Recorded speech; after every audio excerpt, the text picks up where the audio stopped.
আমার মরণে কতদিন বাকি আমি জানিলাম না গো আল্লাহ। মরণে কতদিন বাকি আমার মরণে বাকি আমি জানিলাম না গো আল্লাহ। মরণের কতদিন বাকি আর আজরাইল আসিয়া যখন হস্তে দিবা দড়ি, আজরাইল আসিয়া যখন হস্তে দিবা দড়ি, তখন আমার মনা ভাই করবা লুকালুকি আমি জানিলাম না গো আল্লাহ। মরণের কতদিন বাকি আমার মরণের কতদিন বাকি আমি জানিলাম না গো আল্লাহ। মরণের কতদিন বাকি 40 দিনের আগে বাইরে মৌতের নিশানি, 40 দিনের আগে বাইরে মৌতের নিশানি। আরে জমদূতে বা ইন্দানি বা জমদূতে বাইন্দানি বা চোখে দিয়াম দিয়া আমি জানিলাম না গো আল্লাহ। মরণের কতদিন বাকি আমার মরণের কতদিন বাকি আমি জানিলাম না গো আল্লাহ। মরণের কতদিন বাকি আর হায়াত হইল হাতে বাইরে মত হইল পায়ে। এখান থেকে দরদ লাগাইতে দেখবেন কাইন্দা বাড়ি যাবেন ইনশাল্লাহ। বলেন আরে হায়াত হইল হাতে বাইরে মত হইল পায়ে। যেই জায়গা যার মরণ লেখা সেই জায়গা সে মরে আমি জানিলাম না গো আল্লাহ। মরণের কতদিন বাকি আমার মরণের কতদিন বাকি আমি জানিলাম না গো আল্লাহ। মরণে বাতি ছাড়া মাটির ঘরে সাদের দেহ থাকবে পরে, সাদা কাফন ছাড়া দেহে কিছুই রবে না রে, কিছুই রবে না। জারি জুরি বাহাদুরি পাপে ভরা সঞ্চাতুরি, জারি জুরি বাহাদুরি পাপে ভরা সঞ্চাতুরি। মরণ মানে না রে, মরণ মানে না। আল্লাহুম্মা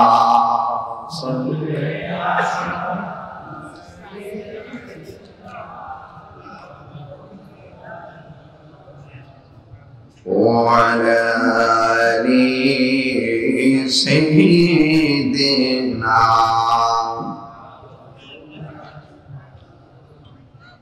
উপস্থিত হোমনা উপজেলাধীন কলাগাছিয়া উত্তরপাড়া নূরে মুহাম্মদ সাল্লাল্লাহু আলাইহি ওয়াসাল্লাম নতুন জামে মসজিদের উন্নয়ন করবে চতুর্থ বার্ষিক সুন্নি মহাসম্মেলন সভাপতি আলহাজ মোহাম্মদ মতুর রহমান সাহেব, সহসভাপতি আলহাজ ডাক্তার মোহাম্মদ রমিজউদ্দিন সাহেব, প্রধান অতিথি জনাব মোহাম্মদ হাবিবুর রহমান সাহেব এবং আজকের মাহফিলের প্রধান আকর্ষণ আল্লামা পীরজাদা নাসিরউদ্দিন বাবুল সাহেব, চারকুড়িয়া দরবার শরীফ, আলহাজ মাওলানা হাফেজ শফিকুল ইসলাম সাহেব, মাওলানা মোহাম্মদ তরিকুল ইসলাম সাহেব, প্রধান মেহমান জনাব মোহাম্মদ রুহুল আমিন সাহেব, কুয়েত প্রবাসী জনাব মোহাম্মদ আনোয়ার হোসেন সাহেব, জিলানি প্রধান সাহেব জনাব মোহাম্মদ আব্দুল হক সাহেব,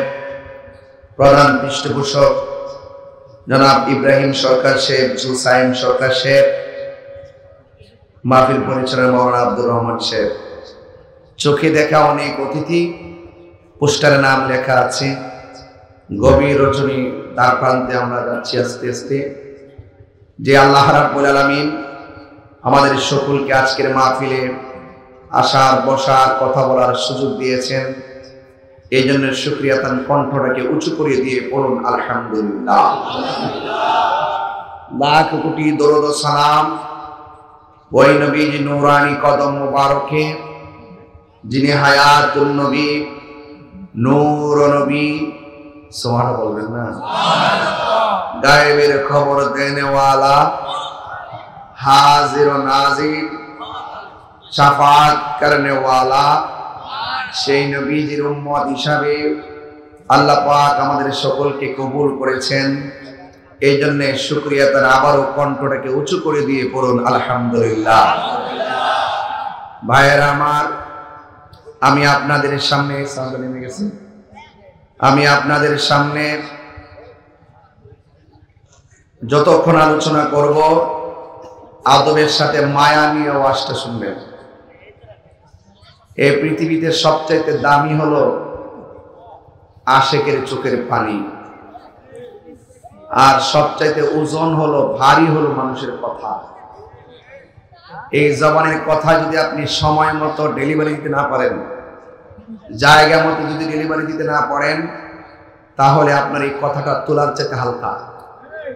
আর এই কথাটা যদি আপনি জায়গা মতো ডেলিভারি দিতে পারেন অবস্থার আলোকে, তাহলে এই কথাটা একদম পাহাড়ের চাইতে আরো ভারী, পৃথিবীর চাইতেও আরো ভারী। এই জন্য কথা এবং তীর যেমন ধনুক থেকে বের হলে আর ফিরে আসে না, কথাও মুখ থেকে বের হয়ে গেলে আর ফিরে আসে না। এই জন্য ব্যক্তির কথাই তার জ্ঞানের মাপকাঠি, ব্যক্তির কথাই তার জ্ঞানের মাপকাঠি, ব্যবহারে বংশের পরিচয়। কলাগাছিয়ার মানুষ, আমি আসার পর থেকে রিসিপশন থেকে শুরু করে ঘর থেকে স্টেজ থেকে এখানে আমি বসার পর থেকে আমি একটা জিনিস লক্ষ্য করছি, যে আপনারা অত্যন্ত নবীর পাগল মানুষ, ওলি আল্লাহর আশেক মানুষ। এই জন্য আরেকটা জিনিস লক্ষ্য করছি, আপনাদের ধৈর্য অনেক চমৎকার। as-sabru মিফতাহুল ফালাহ, ধৈর্য সাফল্যের চাবিকাঠি। যার জীবনে ধৈর্য বেশি তার জীবনে সফলতা বেশি, যার জীবনে ধৈর্য কম তার জীবনে হতাশা বেশি। আমি দিনে মাহফিল করেছি ওই যে করিমগঞ্জ, ময়মনসিংহ, যে কিশোরগঞ্জে অনেক দূরে, প্রায় 7 ঘন্টা লাগছে আমাকে আসতে, যাইতেও 7, আসতে 7, 14 ঘন্টা। আবার এখানে এসে বসতেছি, এখান থেকে আবার চলে যাব, তো বসাই তো চলতেছে। এরপর আপনাদেরকে দেখলে আমি কষ্ট ভুলে যাই। এই মুহূর্তে রেস্টের প্রয়োজন আছে। রাস্তায় এসে গাড়ি পাল্টাইছি, ড্রাইভার তো কত চলবো, আর একটা গাড়ি নিয়েছি, মারহাবা কম, ম্যানেজ করি তো চলি। তো আপনারা যেখানে বসছেন আমাকে 2টা বিষয় দিচ্ছেন, এই 2টা বিষয়ের উপর আমি আলোচনা করে বিদায় হয়ে যাব। তবে বিষয়টা অনেক মায়ার বিষয়, ভালোবাসার বিষয়। এই বিষয়টা আলোচনা করে আপনাদেরকে নিয়ে একটু জিকির আজকার করে আমি চলে যাব। কিন্তু আপনারা বলুন, ইজ্জতের মালিক কে? হায়াতের মালিক কে? মৌতের মালিক কে? এই মাহফিলে এনেছেন কে? আপনারা বলুন তো, 2 হাত মাটির নিচের মানুষ আর 2 হাত মাটির উপরের মানুষ, এরা কি এক? গোরস্থানে গিয়ে দাঁড়াবেন মাটির উপরে, দেখবেন আপনার পায়ে ঠিক 2 হাত নিচে যে মানুষটি পড়ে আছে ওই মানুষগুলো, আর আপনি যে উপরে দাঁড়াইছেন, আপনি কি এক? আপনি চাইলে গোরস্থান থেকে বাড়িতে যেতে পারবেন, আর 2 হাত নিচে যারা শুয়ে রয়েছে এরা কি বাড়িতে আসতে পারবে? এজন্য আল্লাহ বলছেন, ওয়া মা ইয়াস্তাবিল আহইয়াউ ওয়াল আমওয়াত, যারা মৃত, যারা জিন্দা, যারা মুর্দা, এরা কখনো এক হতে পারে না। এই কবরের ভিতরে কে সুখে আছে, কে দুঃখে আছে, কেউ কি বলতে পারে? জানেন কে? আল্লাহ বলছেন, ইন্নাল্লাহা ইউসমিউ মান ইয়াশা, আল্লাহ যারে ইচ্ছা করে সে কবরের ভিতরে কে সুখে কে দুঃখে দেখতে পারে। আমার নবীজি আযাব দেখতেন, দেখে দেখে বান্দাদেরকে সতর্ক করতেন। রাসূল বলছেন, আমি যে মেরাজ গিয়েছি, আমি দেখি যে সবচাইতে কঠিন হলো কবরের আযাব। সবচেয়ে কঠিন কিসের আযাব? এটার মতো এত ভয়ঙ্কর আমি আর কিছু দেখি নাই। এই জন্য রাসূল বলছেন কবর হলো আখিরাতের প্রথম মঞ্জিল। সুবহানাল্লাহ কোন কেন? কবর আখিরাতের প্রথম মঞ্জিল, প্রথম। এই কবর যার ভালো হবে হাসরের মাঠ তার ভালো হবে। কবরে যাওয়ার আগে মৃত্যু আছে না নাই? যার মৃত্যুটা ভালো হবে তার কবরটা ভালো হবে। এই মৃত্যুর আগে একটা জিন্দেগি আছে না নাই? এই জিন্দেগিটা যার ভালো হবে মৃত্যুটা তার ভালো হবে। মৃত্যুটা যার ভালো হবে কবরটা তার ভালো হবে। কবরটা যার ভালো হবে হাসরের মাঠটা তার ভালো হবে। আর হাসরের মাঠ যার ভালো হবে আরশে আজিমের নিচে ছায়া তারা পাবে। আরশের নিচে যারা ছায়া পাবে আকাশের 20 দিন মতন ফুলচিরাটা পার হয়ে জান্নাতে চলে যাবে। তো জান্নাতে যাওয়ার স্টেপ হলো 7 নম্বরে। তো 7 নম্বরের ফল যা আপনি ভোগ করবেন, 7 নম্বরের সুখ যা আপনি ভোগ করবেন, এটা ভোগ করতে গেলে আপনাকে যে কাজ করতে হবে 4 নম্বরও না 5 নম্বর, আপনি 1 নম্বর যে দুনিয়ায় কাজ করতে হবে। তো আজকে যখন দান করছেন আমি দেখছি হাসি মুখে হুজুরের সাথে কি মস্তানিটা করছি। হুজুর টাকা তুলতেছে আমি খুশি। কেন খুশি জানেন?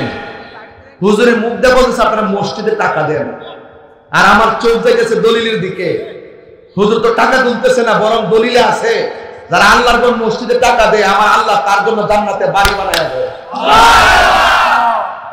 তাহলে এটা কি আপনার লস হইছে? তো আমি যে দেখছি যে আপনাদের যে ধৈর্যটা, অনেক মাহফিলে গেলে শ্রোতারা কয় হুজুরের মাইক দেন কালেকশন করে বলেন, কিন্তু আপনাদের আজকের মুখ দিয়ে একটা কথা আমি শুনি নাই। আমার মনে হয় আরো আধা ঘন্টা করলে, আমি কিন্তু পয়সা দিয়েছি এই জন্য আমি তারা বারবার গেছি করে টাকাটা তো রুখবে, টাকা দিতেছে এটা এলাকার শোনা যে মানুষগুলো দেখো ওরা আল্লাহর করে মসজিদে টাকা দেওয়ার জন্য পাগল হয়ে গেছে। আমার মনে হয় আপনারাও শরীক হয়েছেন না? আপনারা শরীক হয়েছেন। আপনি ভাবতেছেন 1 টাকা দিচ্ছেন, আপনি মনে করছেন 1 টাকা থাকবে। হাসর মাঠে যখন আপনি আমল নিয়ে ধরা খাইবেন হুট করে দেখবেন বস্তা বইরা আমল নেকি আইব, পাহাড় সর পরিমাণ নেকি আসবে। আপনি জিজ্ঞেস করবেন আল্লাহ আমি তো এত আমল করি না, এই নেকি কই থেকে আইছে? ওই আল্লাহ পাকের হাবিব বলছে আস-সাখিয়ু হাবিবুল্লাহ, দানশীল ব্যক্তি আল্লাহর বন্ধু, বন্ধুর যা দে তাই দিছে। আল্লাহু আকবার বলবেন না? এরপরে হাসরের মাঠে 7 প্রকারের মানুষ আরশে আজিমের নিচে ছায়া পাবে। এর মধ্যে 1 শ্রেণীর মানুষ হলো দানশীল ব্যক্তি। আমাদের হুজুরে আপনার থেকে শুধু টাকাই নিছে না, আপনারা শুধু টাকাই দিয়েছেন না, বরং আরশের নিচে থাকার একটা বন্দোবস্ত করছেন। আপনি দখলে থাকবেন, দলিল লাগতো না, কথা না, দলিল লাগতো না। দলিল ছাড়া দখলে নিতে পারবেন? ভাইরে দলিল লাগবে। এই জন্য মসজিদে যারা দান করছেন দেখলাম প্রবাস থেকে অনেক লোকে টাকা দিছে, এরা যদিও এখনো দিতেছে। একটা মেসেজ দেখলাম কৌজার আমার ছেলেটা হাফিজি পড়ে, আমার ছেলের জন্য দোয়া করেন, উনিও দিছে 30,000 টাকা। মারহাবা কইতেন না? তো এরা যদিও বাহিরে মনটা কিন্তু কলা গাছে মাহফিলে পড়ে নিচ্ছে। তো আজকে আমরা দোয়া করলে তাদেরকে শরীক করে দোয়াটা করবো ইনশাআল্লাহ। তবে আপনারা মনে কষ্ট নিয়েন না, আমি অনেক কথা বলে ফেলতেছি। তবে দান করলে ধন কমে না, দান করলে ধন বাড়ে। আমরা তো বাঙালি নগদে বিশ্বাসী। 10 টাকা দিতাম সাথে সাথে 20 টাকা পাইতাম। তাহলে দেখবেন মানুষ 1 লাখ দিলে 2 লাখ নিয়ে নেবে। কথা কর ঠিক না? তা আমরা এই দুনিয়ার লাভ চাই না যে 1 লাখ দিব 2 লাখ দিব, দিলে সুদ করতে খেলামেলা। এই সুদ করে খেলামেলা কলা গাছিয়াতে নাই। কথা কর ঠিক না? তবে আমরা দিব 1, আমরা দিব 50,000, এটা ফায়সালা হবে আখিরাতে। আল্লাহ তোমার কাছে আমরা দুনিয়ার কিছু চাই না, আখিরাতে চাই। এরপর আল্লাহ বলতেছেন মাল্লা, এরপরে দলিলে আছে মাল্লাহুল মাওলা ফালাহুল কুল, যে ব্যক্তি আল্লাহর হয়ে যায় সারা পৃথিবী তার হয়ে যায়। কারণ আপনি 10 দিলে আল্লাহ যদি 20 দেয় আল্লাহর কি কমবো? আল্লাহ আমি তো লইয়া বই রয়েছি, তোরা চাস না। রাবিয়া বসে যখন রওনা দিছে মদিনা যাইব, ঘরের মধ্যে আর নবী নবী কত করবো, ঘরের মধ্যে আল্লাহ আল্লাহ জিকিরের কত করবো। এবার আল্লাহর ঘরটা দিকে ঘর থেকে বাইরেছে আর একটা কদম দেয় আর 2 রাকাত নামাজ পড়ে। সুবহানাল্লাহ কয় না রে? কয় রাকাত নামাজ পড়ে? আজকে মাহফিলে মা বোনরা আছে না, এরা লেগে কিছু কথা বলতে হবে না। 2 রাকাত নামাজ পড়ে, এরপরে তিনি 2 রাকাত নামাজ পড়ে পড়ে মুরাকাবা করে। এইভাবে মক্কায় যাইতেও পারে নাই, মদিনা যায় পৌঁছতেও পারে নাই। কাবা শরীফ রাবিয়া বসির সামনে আইসা বসে। তার রাবিয়া জিজ্ঞেস করে, কাবা তুমি না অনেক দূরে, তুমি তো বহু দূর, তুমি এত কাছে কেমনে আসলা? যে কাবার মালিক অর্ডার করছে, আমি আইসা বসছি। রাবিয়া বসি বলে, তুমি আসছো আর দীর্ঘদিন ধরে যে প্রশ্ন করতেছি মনে মনে আর উত্তর খুঁজে আশা ছিলাম, আজকে সেই উত্তরটা পেয়ে গেছি। সুবহানাল্লাহ কথা কেন? কয় কিভাবে পাইছেন? আমি কেমনে পাইছি? দলিলে পাইছি, বান্দা যদি আল্লাহর দিকে হাইটা যায় আল্লাহর রহমত দৌড়ায় আসে। তো আমি আল্লাহর রহমতের দিকে হেঁটে হেঁটে যাচ্ছিলাম আর তুমি কাবা দৌড়ায় আসছো, আমি এই উত্তর পেয়ে গেছি। জোরে কন্যা সুবহানাল্লাহ। তাহলে সবকিছু মিলে দান করলে লস। আপনারা যে সময়টা যে 30 মিনিট বা 20 মিনিট গেল, আপনারা কি মনে মনে বিরক্ত হয়েছেন? বিরক্ত হয় না, সবাই জোরে বলেন মারহাবা। আল্লাহ যারা টাকা দান করছে আপনি কবুল করেন। আল্লাহ যারা টাকা দান করছে এদের আব্বা আম্মার গুনাহ মাফ করে দেন। আল্লাহ যারা টাকা দান করছে এদের সিনাটারে মদিনাওয়ালার আয়না বানায় দেন। আল্লাহ যারা টাকা দান করছে এদেরকে জীবনে একবার হলো নবীর দিদার নসিব করে দেন। গভীর মনোযোগ। আল্লাহ রাব্বুল আলামিন কোরআনে বলেছেন, وَقَضَى رَبُّكَ أَلَّا تَعْبُدُوا إِلَّا إِيَّاهُ وَبِالْوَالِدَيْنِ إِحْسَانًا। আল্লাহু আকবার। আল্লাহ রাব্বুল আলামিন বলেন, তোমাদের উপরে ইবাদতকে আবশ্যক করে দেওয়া হয়েছে।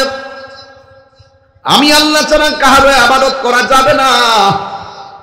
সাজদা পাওয়ার মালিক একমাত্র একজন। জবান খুলে বলুন তিনি কে? ওয়ামা খালাকুতুল জিন্না ওয়াল ইনসা ইল্লা লিয়াবুদুন।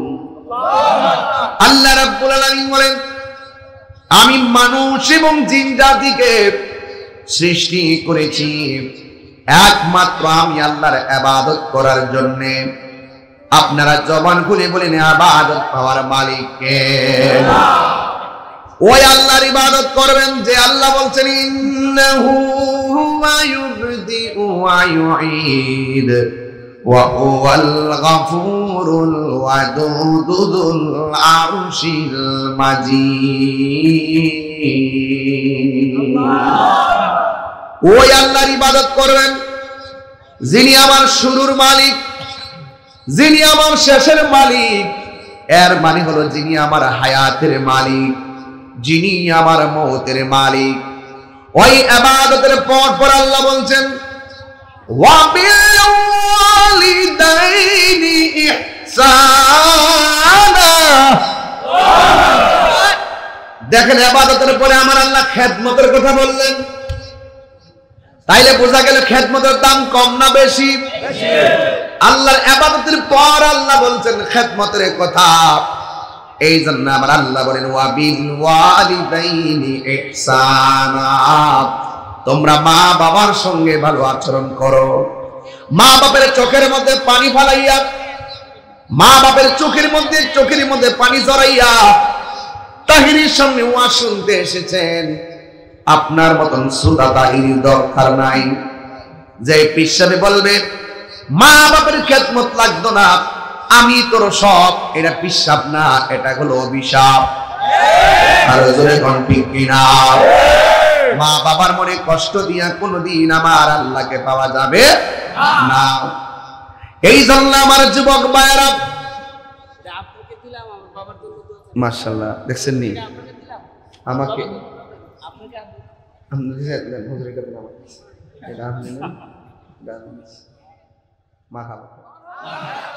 আমাকে 500 দিয়েছে, হুজুরে 200 দিয়েছে।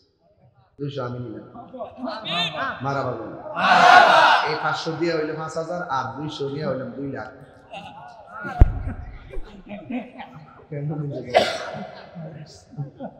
মারহাবা জোরে বল। এই শুনেন, প্রেম আছে বলে পৃথিবী এত সুন্দর। তাহির হুজুরে শাসন করার আগে ভালোবাসা দিছে, এই জন্য ভক্তের অভাব নাই। কথা কোন ঠিক না বেটে? তবে আমার শাসনও লাগে লাগে। আমার চোখের মধ্যে একটা শাসন আছে, মুখের মধ্যে একটা ভালোবাসা আছে, এটা দিয়ে আমি সমাজকে চালাচ্ছি। আপনি এই ছেলেটা বলতেছেন আমার আব্বা নাই, আপনার কিছু হাদিয়া দিলাম, আপনার কি বিশ্বাস হয় না সন্তানটা বাপের জন্য টাকা দেওয়ার সাথে সাথে, দোয়া চাওয়ার সাথে সাথে আমার আল্লাহ কি তার বাপের কবরটা জান্নাত বানাইতে পারে না? আরো বলবেন পারে কি না? কোন উসিলা, উসিলা, শুধু উসিলা চাই আল্লাহ। বান্দারে তোরা আমার কাছে উসিলা তালাশ কর। মারহাবা জোরে কন্যা গেলি গে। এই জন্য আল্লাহ রাব্বুল আলামিন বলছেন ওয়াবিল ওয়ালিদাইনি ইহসানা, মা বাবার সঙ্গে ভালো আচরণ করো, কারণ মা বাবার সঙ্গে খারাপ ব্যবহার করা যাবে না। এই জন্য যুবকের দল আল্লাহ রাব্বুল আলামিন বলেছেন ওয়াবিল ওয়ালিদাইনি ইহসানা। এখন প্রশ্ন হলো তাহিরি হুজুর, আল্লাহ পাক রব্বুল আলামিন ইবাদতের পরে মা বাবার খেদমতের কথা কেন বললেন? এখানে একটা হাকিকতে ডুব দিতে হবে। আল্লাহ বলে আমি আল্লাহ দুনিয়া সাজাইছি, আমি আল্লাহ বড় মায়া করে বান্দা বানাইছি, বান্দা আমার জিকির করবে, আর বান্দাদের জন্য আমি আল্লাহ জান্নাত বানাইলাম। আর এই বান্দাদেরকে দুনিয়ার আলো বাতাস দেখাতে যাইয়া প্রথম যে স্টেশনটা বানাইলাম, এই স্টেশনটা হলো তার মায়ের গর্ব। কথা বলেন ঠিক কিনা? হাদিস শরীফের মধ্যে আসছে কোন মহিলা যদি ডেলিভারিতে মারা যায়, আসেনি এরকম ঘটনা? কলাগাছি এরকম ঘটনা আসেনি? ডেলিভারিতে হসপিটালে গেলে মারা যায়, আবার বাড়ির মধ্যে প্রসব বেদনা উঠে ব্যথা ব্যথা নিয়ে যায়, গাড়ির মধ্যে মারা যায়। অথচ রাসূল বলতেছেন যেই মহিলা ডেলিভারির কেসে মারা যায়, সন্তান ওয়া ওয়া করে কাঁদতেছে, মা চিরদিনের জন্য দুনিয়া থেকে বিদায় হয়ে গেছে। আল্লাহ রাব্বুল আলামিন হাবিব বলেন আমার আল্লাহ রাব্বুল আলামিন ওই মহিলাটাকে শহীদের মর্যাদা দান করে দেয়। শহীদের মর্যাদা, জোরে কন্যা সুবহানাল্লাহ। এই জন্য দেখেন মা মারা গেলে আল্লাহ কি পুরস্কারটা দেয়, আর ওই মাকে যদি আল্লাহ বাঁচায় রাখে আমি কি পুরস্কার দিলাম? আমরা তো মারে পুরস্কার দিতে জানি না। এই জন্য আল্লাহরে প্রশ্ন করি, আল্লাহ কতদিন পর্যন্ত মা বাবার সঙ্গে ভালো ব্যবহার করব?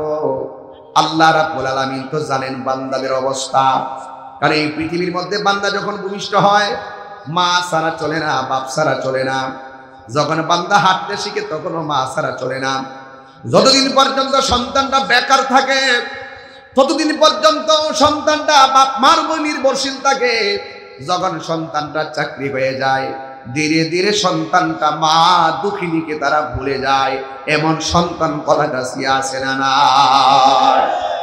এই জন্য আল্লাহ বলতেছেন শোনো শোনো, ইম্মা ইয়াবলুগান্না ইনদাকাল কিবারা আহাদুহুমা আও কিলাহুমা উফফিন ওয়ালা তানহারহুমা وَقُلْ لَهُمَا قَوْلًا كَرِيمًا।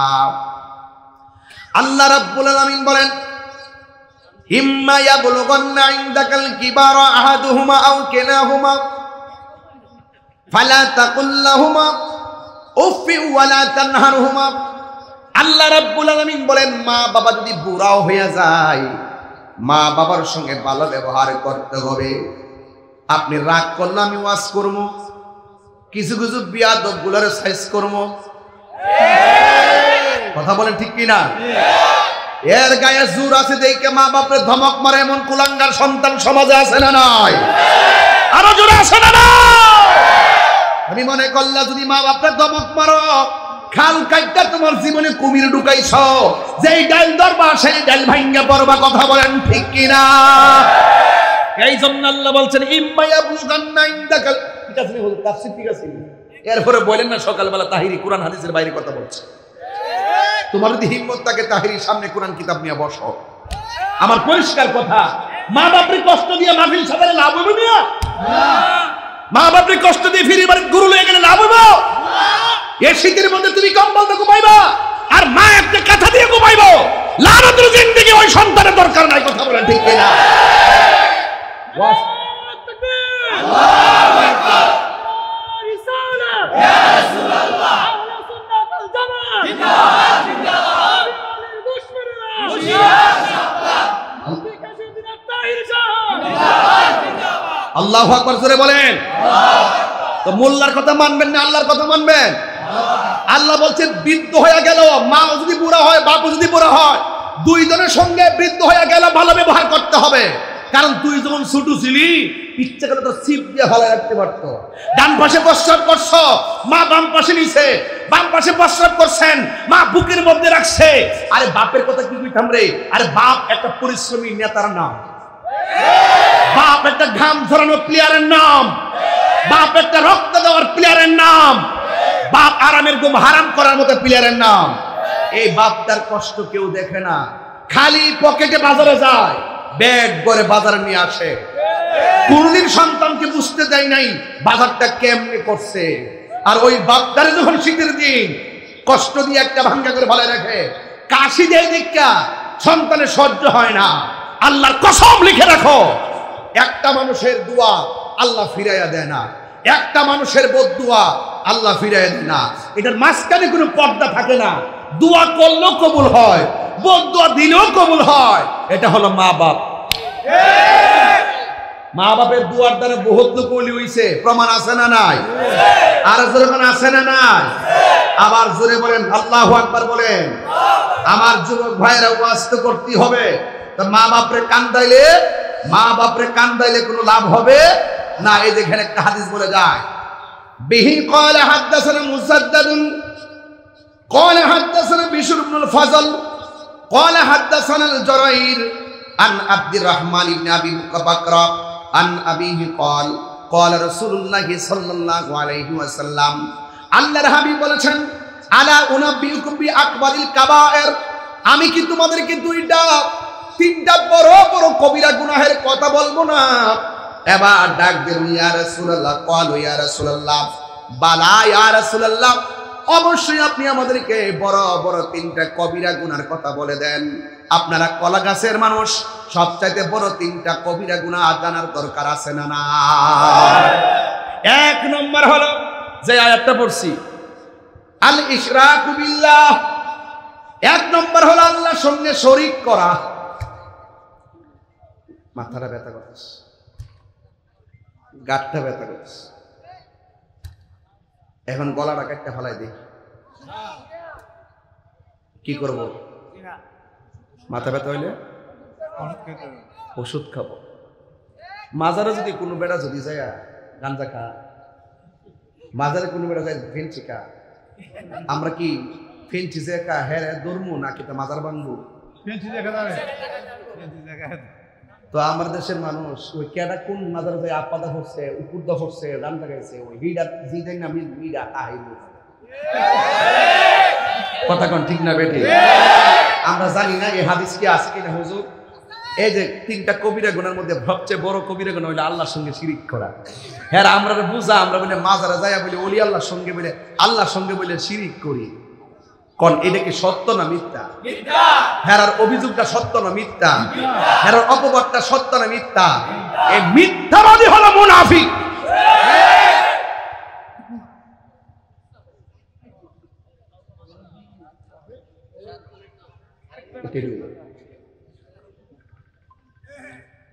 আমরার উপরে অপবাদ দেয়। কেমনে দরবার ভাঙ্গা গরু চুরি করে লয়ে গেল,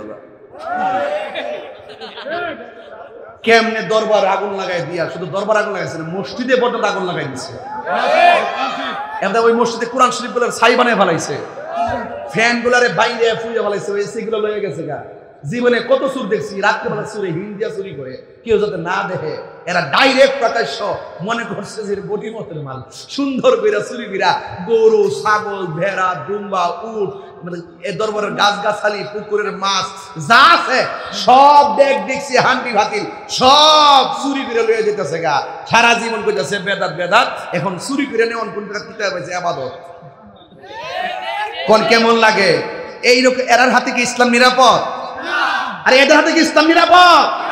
এদের কাছে কি রাষ্ট্র নিরাপদ? কথা কোন?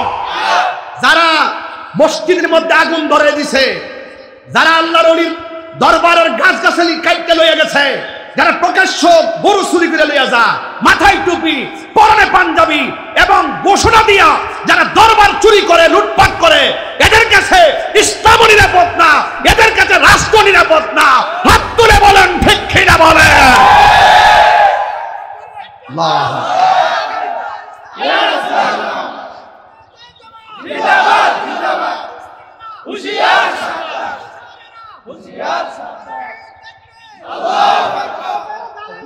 ঠিক কিনা কন? আমার যুবক ভাইরা, গরু চোর, সারা জীবন ওয়াজ করছে আর ইমান চোর, এখন ওয়াজ করুন লাগে ডাইরেক্ট আর গরু চোর। কথা কন ঠিক কিনা? আমরা কি মাঝে যে সেজদা দেই? আমরা ইবাদত করি কার? ওরা যে আমাদের গায়ের উপরে। এক বেচারা ওই দিন কইতেছে, ওয়াজ করার মধ্যে বলতেছে যে তাহিরি জাইন্না শিরিক করে। কত বড় বেফতার মার্কা মৌলবী। আমার ওয়াজের ক্যারিয়ার হইলো 22 বছর। কয় বছর? 22 বছরের ভিতরে প্রায় 19.5 বছরের উপরে আমি চিফ গেস্টের মর্যাদায় ওয়াজ করছি। বয়স হিসাবে আমার নাম 10 নম্বর থাকলেও ছাত্র জীবন থেকে আমি সবার পরে ওয়াজ করি। মানুষ আমাকে মহব্বত করে পরে দেয়, পরে করলে মানুষগুলো থাকে, পরে করলে মানুষগুলো ওয়াজ শুনে দেয় আর কি, কমিটিতে যখন যারে মন চাতে বলে। আর আমার 22 বছর গেছে, আর কয়েক বছর পরে ঘরে বয়ে যাবো গা, আর নাইলে দুনিয়াতে যাবো। একটা তুইব আমার ওখানে এসে শিরিক বুঝাই দিয়েছে। আমি বলে যাই না শিরিক করি, এ যদি আমার ফা তাহলে নাকি আমার সাইজ করবো। অথচ যেই লোকটা কইছে আমার সাইজ করবে, হ্যাঁ আমার এই আঙ্গুলটাতে ঠেলা দিলে ওই রেখে পড়বো। কথা কন ঠিক কিনা? আর সুরের মতন যদি ওই ফান্ত ফালায় যদি মারতো চাও, তোমরা তো এইটা পারো বলা, এটা আবার আমরা পারি না। ওই যে আল্লামা শহীদ ফারুকের ঘরের ভিতরে ঢুকিয়া যায় জব করে ফেলাইছে, তখন আর কোনো বন্ধুর প্রতিবাদ দেখছি না। আমার লোকটারে ঘরের ভিতরে ঢুকাইয়া জব করে মারা ফেলাইছে নৃশংস ভাবে। তখন তো এত মিডিয়ার কভারেজ দেখি নাই, তখন তো এত আল্লাদি দেখি নাই। এটার বিচারও কিন্তু আমরা পাই নাই। পাইছি ইনশাআল্লাহ, প্রত্যেকটার বিচার এই দেশে হবে। কথা বলেন ঠিক না বেঠিক? কারা করছে এগুলো আমাদের নখদর্পণে আছে। এখন সুন্নিয়তের সুবর্ণ সুযোগ, এটা আমরা ইনশাআল্লাহ কাজে লাগাবো, কিন্তু কোন সুরের হাতে দেশ দিব না। কথা বলেন ঠিক কিনা বলেন? যাদের কাছে ধর্ম চ্যালেঞ্জ, ধর্ম রিস্কে থাকে, রাষ্ট্র রিস্কে থাকে, তাদেরকে আমরা আর বিশ্বাস করতে পারি না। জাতি এখন জেনে গেছে সব ধোঁকাবাজ। কথা বলেন ঠিক কিনা? আরো যদি বলেন ঠিক কিনা বলেন? ধোঁকাবাজদের সঙ্গে ইসলাম নিরাপদ না, ধোঁকাবাজদের কাছে দেশও নিরাপদ না। কারণ যারা আপনার সাথে আমার দ্বন্দ্ব হতে পারে, আপনার সাথে আমার আকীদার মিল না থাকতে পারে, তাই বলি কি আপনি আমার ঘর পুরাই দিবেন? মানে কি বোঝা যায় যে সুযোগ পেলে আমাদেরকে বাংলাদেশ থেকে বের করে দিবেন। এটার নাম ইসলামও না, এটার নাম আদর্শও না। আপনি যদি সত্যিকার রাষ্ট্রের চিন্তা করেন, প্রত্যেকটা নাগরিকের অধিকার নিশ্চিত করতে হবে। বাক স্বাধীনতা কেড়ে নেওয়ার অধিকার কাহারও নাই, ঠিক কিনা বলেন? আমি আমার মতো আদর্শ লালন করব, আপনি আপনার মতো আদর্শ লালন করেন। আমি আপনাকে বাধা দেই না, আপনি আমাকে বাধা দিবেন না। যখন আপনি আমার ঘর পুরবেন, আমাদের আল্লাহর ওলিদের ঈমানি চেতনার, আল্লাহর ওলিদের দরবার হলো আমাদের মুসলমানদের চেতনার জায়গা। কারণ এই দেশে ইসলাম আনছে আল্লাহর ওলিগণ, ঠিক না বেঠে? ইসলাম কে আনছে? আল্লাহর ওলিগণ। আপনি যখন এগুলো প্রকাশ্য ভাঙ্গা শুরু করবেন, 1 দিন 2 দিন 3 দিন, দেয়ালে যখন পিঠ থেকে যাব, আপনারা কি মনে করেন যে সুফি জনতা বসে থাকবো? এই দেশে 70% ভোটার হলো সুফি জনতা। কথা বলেন ঠিক কিনা? যাদের ভোট ছাড়া কেউ সংসদে যাইতে পারে নাই, এটা ইতিহাসে নাই। তবে ইনশাল্লাহ একটা কথা বলে যে সুন্নিরা জীবনে বহুত হালে ডালে বিলে ঘুরছেন, মূল্যায়ন কিন্তু ভান নাই। এবার সব সুন্নিরা এক থাকবেন, বাতিলদের মোকাবেলায়, আল্লাহর ওলিদের মাজার সুরক্ষায় এবং রাষ্ট্রের সার্বভৌমত্ব রক্ষার জন্য আমরা প্রস্তুত থাকবো। যেই কোনো দেশি হোক আর বিনদেশি হোক, বাংলাদেশ নিয়ে যদি চক্রান্ত হয়, বাংলাদেশের ইঞ্চে ইঞ্চে মাটি নিয়ে যদি চক্রান্ত হয়, এই বাংলাদেশের এই যোদ্ধারা ওই চক্রান্তকে নস্যাৎ করে দিবে। কথা বলেন ঠিক কিনা? আমাদের মাজার ভাঙে কোনো প্রতিবাদ দেখি না কেউ। প্রতিবাদ দেখছেন কেউ? আমরাই চিল্লাইতেছি কিন্তু মূল্যায়ন পাচ্ছি না। তবে আমরাও এটার জবাব ইনশাল্লাহ দিব, অপেক্ষা করেন। তবে আওয়াজ করে বলেন, বড় গুনাহ কয়টা? কথা কেন কয়টা? তিনটা বড় গুনাহের মধ্যে একটা হলো আল ইশরাকু বিল্লাহ, আল্লাহর সঙ্গে শিরক করা। 2 নম্বর হলো উকুকুল ওয়ালিদাইন, মা বাবার সঙ্গে অবাধ্যচরণ করা। তাহলে আমার আল্লাহর আয়াতটা সুন্দর পেয়ে গেলাম, ওয়া ক্বাদ রাব্বুকা আল্লা তা'বুদু ইল্লা ইয়াহু, আল্লাহ ছাড়া কারো ইবাদত করা যাবে না। আল্লাহ বলছেন ওয়া বিল ওয়ালিদাইনি ইহসানা, মা বাবার সঙ্গে ভালো ব্যবহার করো। এই যে রাসূল বলছেন আল্লাহর সঙ্গে শরীক করা বড় অপরাধ, আবার মা বাবার অবাধ্যচরণ করাও বড় অপরাধ। এখন আপনারা বলুন, মা বাবার কথা রাসূল কেন বলছেন? বোঝার দরকার আছে না নাই? ওয়াহনান আলা ওয়াহনিন, এই পৃথিবীর মধ্যে সবচেয়ে বেশি কষ্টের পর কষ্ট যে মানুষটা স্বীকার করে ওই মানুষটা হলো মা। আল্লাহর হাবিবকে প্রশ্ন করা হয়, ইয়া রাসূলুল্লাহ, ইয়া হাবিবাল্লাহ, নবী গো, ও মায়ার নবীজি, আমার কাছে এই পৃথিবীতে সবচাইতে ভালো ব্যবহার পাওয়ার মানুষের নাম কি? আমার নবী বললেন, তোমার মা। সাহাবী জিজ্ঞাসা করি, ইয়া রাসূলুল্লাহ, নবী গো, এরপরে কে? আমার নবী বললেন, তোমার মা। আল্লাহু আকবার কোনটা কেন? এরপরে জিজ্ঞাসা করে, তারপরে কে? আমার নবী বললেন, তোমার মা। এরপরে সাহাবী জিজ্ঞেস করলেন, নবী গো, তারপরে কে? আমার নবী বললেন, তোমার বাবা। এরপরে কে? আমার নবী বললেন, তোমার পরিবার, আত্মীয় স্বজন। মার কথা বলছে 3 বার, বাবার কথা বলছে 1 বার, প্রতিবেশীর কথা বলছে আর 1 বার। এই জন্য মার কথা কেন 3 বার বলছে? এই পৃথিবীর মধ্যে আমার আল্লাহ বলছেন ওয়াহানান আলা ওয়াহানিন, এই পৃথিবীর মধ্যে সবচাইতে কষ্টের পর কষ্ট স্বীকার করে মা। এই জন্য মার কথা 3 বার বলেছেন। মা এমন একটা মা, ও যুবক, আমি একটা হাদিস বলবো, ওয়াজটা আরো ভালো করে বুঝবেন, বলতাম নি রে বাবা। আমার নবী, আপনার নবী, দেখেন, আতা ইবনে ইয়াসারিন আন ইবনে আব্বাস রাদিয়াল্লাহু তাআলা আন্নাহু আতাহু রাজুলুন, এক ব্যক্তি আমার নবীর কাছে আসছে। আয়েশা বলছেন, ইয়া ও নবীর সাহাবী, ইন্নী খাতাবতু ইমরাআতান, আমি একটা মেয়েকে বিয়ের প্রস্তাব দিয়েছিলাম। আমার সন্তানেরা কলা গাছের মধ্যে এমন পোলাপান আছে, মা বাপরে জানায় না, জানায় বিয়ার কথা জানাইবার আগে 1000 মায়ের বিয়ার প্রস্তাব দেয়, এমন ছেলে আছে না? না দেখ রে, ফেসবুকে ফেম করিস না, মা বাপের বাইরে যাস না। মা বাপ যদি আব্দুল্লাহ না দেহি ডালই সংসার কর, কথা কোন ঠিক কিনা? মা বাপের বাইরে যাইবা আর বিপদ লাগবো। প্রেম করে বিয়া করবা, দিনে আনন্দ, রাত্রে যন্ত্রণা। কথা বলেন ঠিক না বেটি? যেরকম ঠিক কিনা বেটি? দেখবেন সারাদিন যেমনি যায়, রাত্রে দেখবেন যে কোটাকুটি লেগে গেছে গা। কারণ হারাম রিলেশনের মধ্যে কোনো আরাম ওই যে ফুলাম না। আসে, আসো, আসো, মা বাপরে না জানাইয়া, মা বাপরে না জানাইয়া যায়া ওই প্রেম করে মোবাইলের মাধ্যমে যায়া বিয়ে শাদী করবা, বাইজ্ঞা লয়ে যাই বাগা, কয়দিন খাওয়াইব? বাপে দিনে দমক দিলে রাত্রে মা চুরি রান্না করে খাওয়াইলা, আরেকবারের বাড়িতে পড়ে থাকলে 1 দিন 2 দিন 3 দিন 4 দিনের মাথায় জানাতে বাইরে ধরাইব। কথা কোন ঠিক না বেটে? হারামের মধ্যে কোনো আরাম এটা থেকে ফুরসত না, বিয়া লেগে পাগল হয়ে যাচ্ছে। বিয়া যে কত মজা, হ্যাঁ কইয়া দে। এরপর শুনেন না তো, সারা রাত মোবাইলে সেটিং করে। আপনি যে কোনো একটা মোবাইল চেক দেন, দেখবেন হোয়াটসঅ্যাপে সেটিং করে রাখছে, হ্যাঁ মেসেঞ্জারে অপকিরা, এরপরে এই মধ্যে লাইন ফজরে ডাক দিলে হে উঠে না, তখন তার জুতাটা ফিরাই ওঠানো দরকার। 1 দিন 2 দিন 3 দিন ফিরাইল, এমন বান্ধব নাই যে তোমার 3 দিন খাওয়াইব।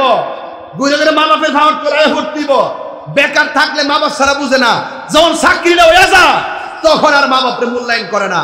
এমন সন্তান সমাজে আছে না নাই? ওই দিন কি কয়, ইন্নী খাতাবতু ইমরাআতান, নবীর সাহাবীর কাছে এসে বলতেছে, অবশ্যই আমি একটা মেয়ের বিয়ের প্রস্তাব দিছি, ফা আবাত আন তানকিহানি, এই মেয়েটা আমার প্রস্তাবটা প্রত্যাখ্যান করছে, আমার সঙ্গে বিয়ে বসবে না।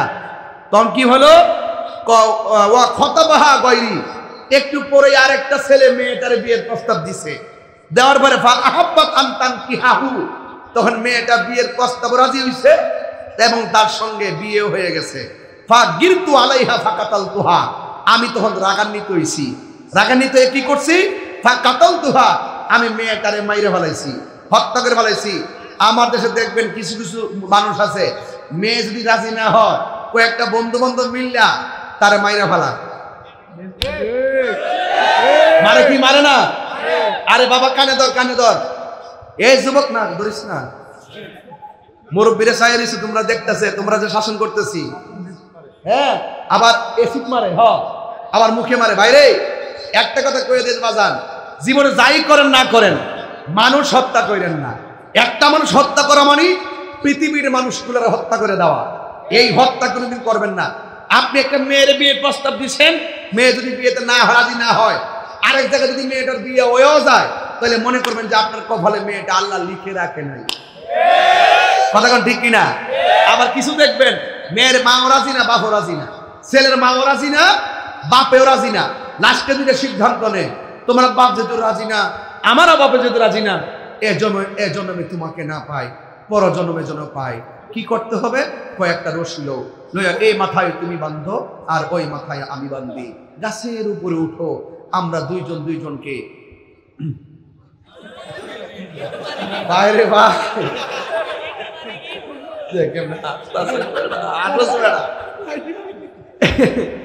কি খারাপ লাগতেছে? এটা কিন্তু অহরহ চলতেছে, কথা কোন ঠিক না বেটি? এই জন্মে তোমার যদি না পায়, পর জন্মে যেন তোমার পায়। দুই রশির মাথার মধ্যে দুইজন লাগাইয়া এমনি গাছের ডাল থেকে হইলে জায়গা, একটু ডাকছে জান, একটু ভরে জান, একটু আব্বা আমার বাঁচাও। কথা কোন ঠিক না বেটি? এই দুই রশির মধ্যে লাগা মানে হলো শয়তান জিতে গেছে, তুমি হেরে গেছো। রাসূল বলছেন আত্মহত্যা করে মহাপাপ, যারা আত্মহত্যা করে কিয়ামত পর্যন্ত ওরা এভাবেই আত্মহত্যার মৃত্যুর কষ্ট ভোগ করতে থাকবে। কথা বলেন ঠিক কিনা বলে? খবরদার যুবক পোলাপান, আত্মহত্যা করা যাবে। ইদানিং দেখা যায় শুধু অবিবাহিতরা যে আত্মহত্যা করে এমন না, কিছু কিছু বই যাতে জামার লোকে হুদি ফেনফিনি করে। এইবারে সারাদিন বিলো কাম করেছে, বাদ দেওয়ার নামে লেস নাই, গান ছাড়া দেওয়ার নামে লেস নাই, নিজে খাইয়া বুমে হইতা দেখে। জামাই আবার পরে লয়া খাইলেন মাথা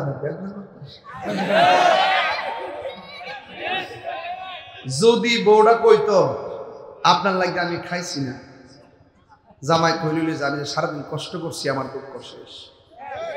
কথা কোন ঠিক না বেটি? আয়েশা হযরত মা ফাতেমারে বলছে, ফাতেমা আমার আলী যেন তোমার একটা ডাকের বেশি দুইটা ডাক দেওয়ার না লাগে। তখন আলী রাদিয়াল্লাহু তাআলা আনহু রাত্রেবেলা যখন ঘরে আয়া দরজা মধ্যে টুকে দিত, সাথে সাথে মা ফাতেমা দরজাটা খুলে দিত। তখন জিজ্ঞাসা, তুমি কি এত রাতে ঘুমাও নাই? না ঘুমাই নাই। তিনি পিঠটা দরজার মধ্যে দিয়া দাঁড়ায় থাকতো, টোকাটা দিত আর সাথে সাথে খুলে দিত। তো সুতরাং এভাবেই হুন্না লিবাসুল্লাকুম ওয়া আনতুম লিবাসুল্লাহুন্না, নারী হল পুরুষের পোশাক, পুরুষ হলো নারীর পোশাক। পুরুষের সুখে স্ত্রী সুখী হবে, স্বামীর দুঃখে স্ত্রী দুঃখী হবে। এটার নাম হলো সংসার, এটার নাম হলো পরিবার। স্বামী স্ত্রী যখন ভালো থাকে, ওই ঘরের সন্তানগুলো আল্লাহর ওলি হয়ে বের হয়। এই জামাইকে জিদ করে কেরি বড়ি খাই লিতেছে, ঠাস করে বাপের বাড়ির জায়গা, আর আইতাম না, তোমার সংসার করতাম না, অথচ 3 পোলা বড় হয়ে গেছে। এই জিদদের নাম হলো হারাম। কথা কোন ঠিক না বেটি? আমরা দেশে কিছু কিছু মুরব্বী আছো যে কখনো বেটিটারে লাড়ি তো দন্তি মারে। আমি দেখি যে লাড়ি দেবেন এটার মধ্যে ভালোবাসা খুঁজে পাই, লাড়ি দন্তি দিয়ে ঠিক হয়, কিন্তু বাড়িটা দেয় না।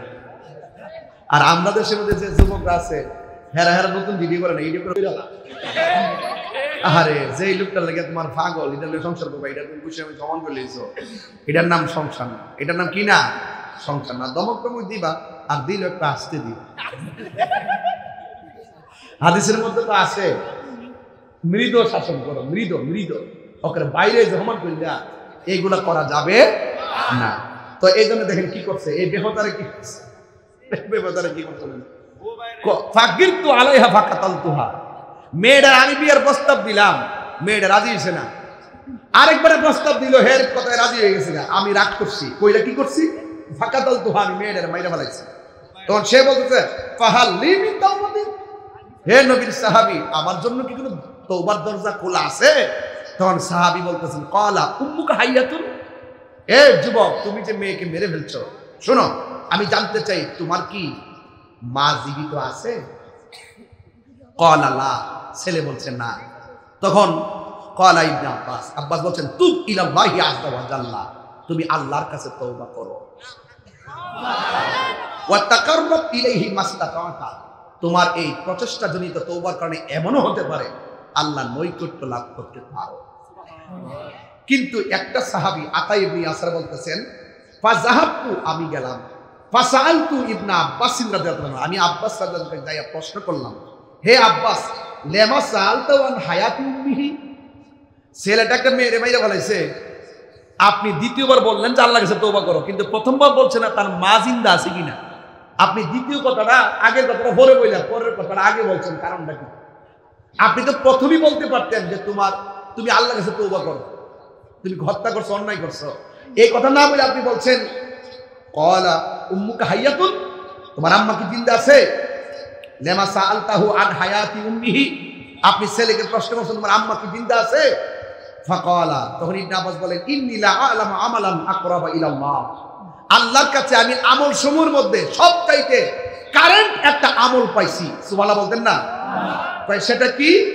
সেটা হলো মিন বিররিল ওয়ালিদা, মা বাবার সেবা করা, মা বাবার অনুগত করা। কারণ কেন? তার মা যদি জিন্দা থাকতো, ওই মার কাছে যদি যাইয়া বলতাম মা গো আমি অপরাধ করছি, মনে হয় আমার মাফ নাই, ওই মুহূর্তে মা যদি আল্লাহর কাছে তাহাজ্জুদ নামাজের পরে বইয়া যদি কইতো আল্লাহ আমার পোলা অন্যায় করে ফেলাইছে, তুমি তারা মাফ করে দাও, এই দুয়াটার মাঝখানে কোনো পর্দা থাকে না, ডাইরেক্ট আল্লাহ কবুল করে ফেলাইতো। তাহলে মা বাবা জিন্দা থাকলে উপকার একটা না, ইহকাল পরকালীন উপকার। কথা বলেন ঠিক কিনা? এই জন্য আমার নবী, আপনার নবী রাহমাতুল লিল আলামিন গুরুস্থানের মধ্যে যাওয়ার পরে আমার নবী দেখতেছেন একটা কবরের মধ্যে আযাব হইতেছে, আর যতগুলা গুরুস্থান আছে সব গুরুস্থানের মানুষগুলা জান্নাতের গালিচায় ঘুমাইতেছে। আমার নবী দেখলেন যে এই সমস্ত গালিচায় মানুষগুলো ঘুমাইতেছে, এই কবরগুলো দেখা আমার নবী একটা মুচকি হাসি দিলেন। আবার যেই কবরের মধ্যে আযাব হইতেছে ওই কবরের মধ্যে তাকাই আমার নবী চোখের পানি মোবারক ছেড়ে কান্না করে দিলেন। সাহাবীরা ডাক দিয়ে বলে নবী গো, ও মায়ার নবীজি, আপনি কেন সবগুলা কবরের দিকে তাকাইয়া হাসি দিলেন, আবার একটা কবরের দিকে তাকাইয়া কেন আপনি কান্না করলেন? কারণটা কি? আল্লাহর হাবিব বললেন সাহাবা কোনো প্রশ্ন কইরো না, বাজারের মধ্যে যাও, বাজারের মধ্যে যাই ঘোষণা করে দাও এই গুরুস্থানের ভিতরে যত মানুষ দাফন করা হয়েছে সবার আলী আওলাদরা যারা বেঁচে আছে সবাই যেন যার যার কবরের পারে দাঁড়ায় যায়। এই কথাটা ঘোষণা করলো বাজারে সাহাবায়ে কেরাম। পরের দিন সকালবেলা সব মানুষগুলো আপনজনদের কবরে দাঁড়ায় গেছে, আর সাহাবারা মনে মনে ভাবতেছেন আমার নবী যেই কবরের দিকে তাকাইয়া চোখের পানি ফেলা কান্না করেছেন, আজকে আমরা দেখবো সেই কবরের পারে কে দাঁড়ায়। কিন্তু সাহাবারা সবাই লাইন ধরে দাঁড়িয়ে আছে, আর তাকে দেখতেছেন ওই যেই কবরের পারে দাঁড়ায় আমার নবী কান্না করেছেন, ওই কবরটার পারে একটা বুড়া মহিলা লাঠি বর করে করে এসে দাঁড়ায় গেছে। জোরে জোরে কি আল্লাহু আকবার বলা যাবে না? আর জবান খুলে কোন আল্লাহু আকবার। যুবক ভাইয়েরা আমার, এবার আমার নবী যখন দেখলেন মহিলাটা লাঠি ভর করে আসলেন, আসার পরে আমার নবী জিজ্ঞাসা করে মা এই কবরটা কার? মহিলা কই ইয়া রাসূলুল্লাহ এই কবরটা আমার জাদুমণি সন্তানের কবর। এবার জিজ্ঞাসা করে মা আপনি জানেননি আপনার সন্তান কবরে কেমন আছে? আমি একটু আগে বলে গেছি ইন্নাল্লাহা ইউসমিউ মাইয়াশা, আল্লাহ যারে ইচ্ছা করে তার কবরে তিনি কবরে কে কেমন আছে জানতে পারেন। এই জন্য আমার নবী সব উপর দিকে দেখতেন। নবীজিকে এই ক্ষমতা দান করেছেন একজন, জবান খুলে বলেন তিনি কে?